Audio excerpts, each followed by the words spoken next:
Now that you know what happened with all the guards and everything, now we're going to talk about the inmates. The other reason that these guys rioted at the time was because of the parole board system. Some of these guys were getting paroled. They'd be in their civilian clothing, being standby at Tower 7.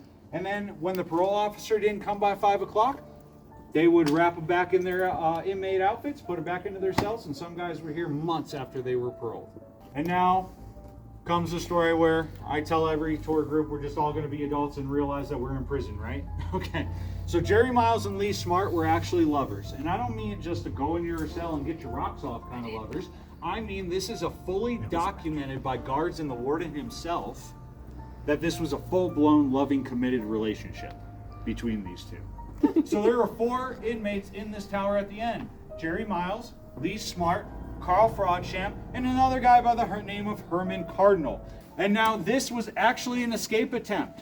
They wanted to take some cooks from Cook Row, which they did, put them in the bottom of this tower and told them to dig.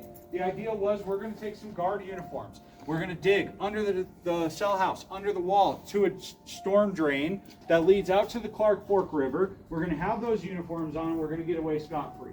They made it to the foundation of the cell house. And then they found out that, damn, Conley built this place to last because that goes 4 feet underground. And then Jerry knew, even if I get through that, I still got another 30 feet until I hit the wall, and that goes 3.5 feet underground. And even if I get through the wall, I got to make it to a storm drain that doesn't exist. Okay, so it was a failed plan from the get-go. And when they found this out, Jerry Miles and Lee Smart actually made a suicide murder pact together. They were not going to go to the hole, and they were not going to go to the noose. They were going to go out their own way.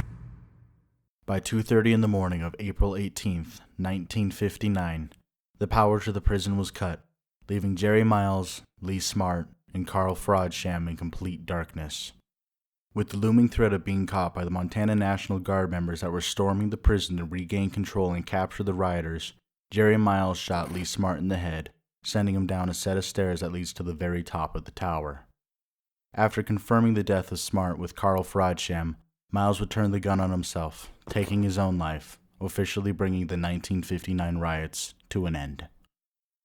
The bodies of Jerry Miles and Lee Smart would be violently removed from the tower in which they barricaded themselves before being buried in a local Deer Lodge cemetery alongside other deceased inmates of the prison. The tower, still covered in the guilt, the fear, and even the darkness of this prison's history, still carries the final moments of Smart and Miles, causing this to be one of the most active spots in the prison.